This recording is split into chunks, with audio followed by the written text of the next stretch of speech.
If you look at Egypt and in Tunisia, of course, what's been striking about these revolutions is actually how wide the protesting groups are. It's not just a matter of the youth. I think a lot of their parents are involved too.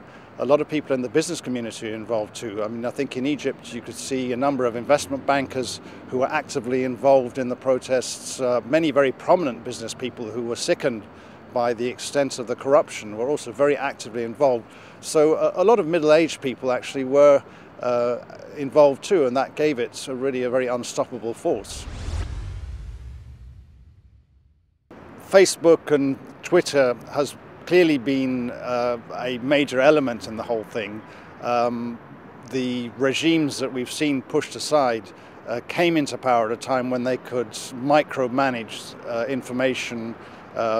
They often had very little kind of telephone communication, anything like that. So clearly the fact that people can communicate amongst themselves, can send out messages about what's happening, keep events in the public eye, both domestically and internationally, has played a huge role in enabling the mobilization of such large and diverse numbers of people. And I think the diversity perhaps is the key, in that it's not just a matter of a class or trade unions or workers or so on. It's the social media has allowed a much greater inclusiveness of the people who are involved in these kind of actions, and that's been very much its strength. Libya in many ways is a much more primitive kind of state than some of the other countries.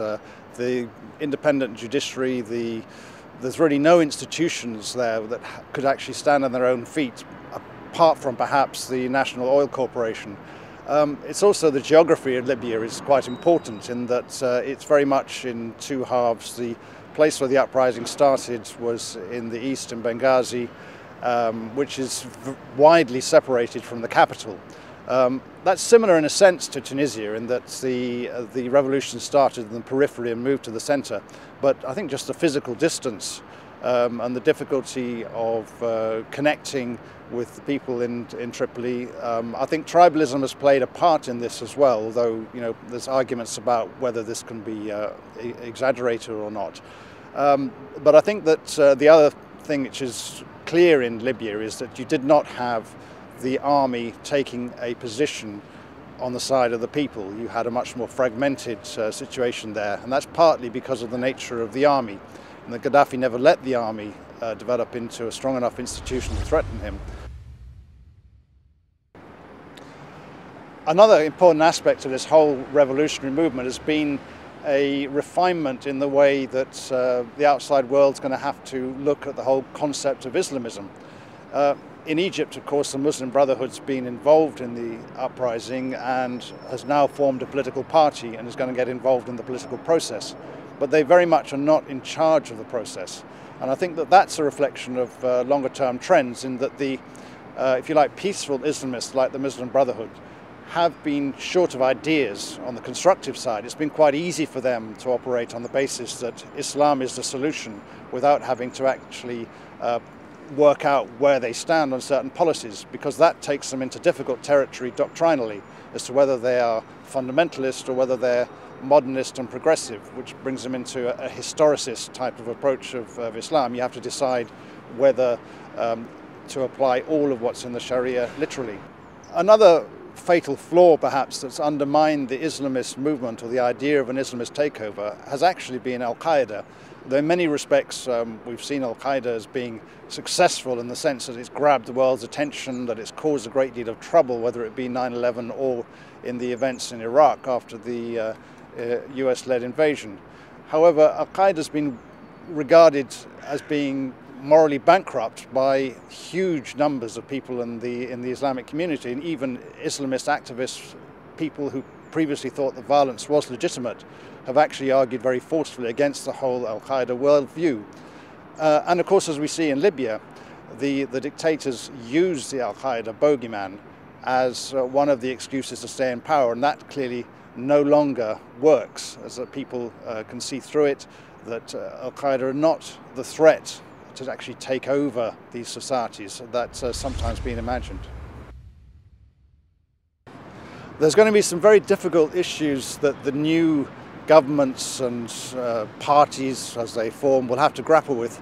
And one of those, of course, is the economic policy that they're going to follow. Because a lot of the opposition in Egypt was focused on corruption which was associated with economic liberalization. And I think there is a risk that the good bits of economic liberalization, and certainly there were some, could be ditched in a kind of witch hunt against anybody in the business class who've all been tarred with the same brush of corruption and crony capitalism. Clearly, the main things to watch over the weeks and months ahead is how things work out in the countries where the revolutions have happened, in Egypt and Tunisia and of course in Libya. There'll also be a lot of attention paid to countries like Saudi Arabia, where we have some stirrings of revolt, some reaction from the government, and of course a very skittish oil market as a result, because of course Saudi Arabia is the biggest oil exporter in the world and will continue to be so. I think it's potentially salutary in Saudi Arabia, but it's going to be difficult and complicated by the fact that you have this sort of aging leadership, you have a relatively reformist king, but who is going to pass away sooner or later. And what's coming down the line is perhaps a more conservative kind of approach. So there is a sort of zero tolerance line coming out from the Saudi authorities towards people who are pushing for kind of constitutional reforms. Saudi Arabia, of course, has a lot of power to dispense patronage and funds, and have unveiled this huge package of economic measures to address unemployment and other sort of issues.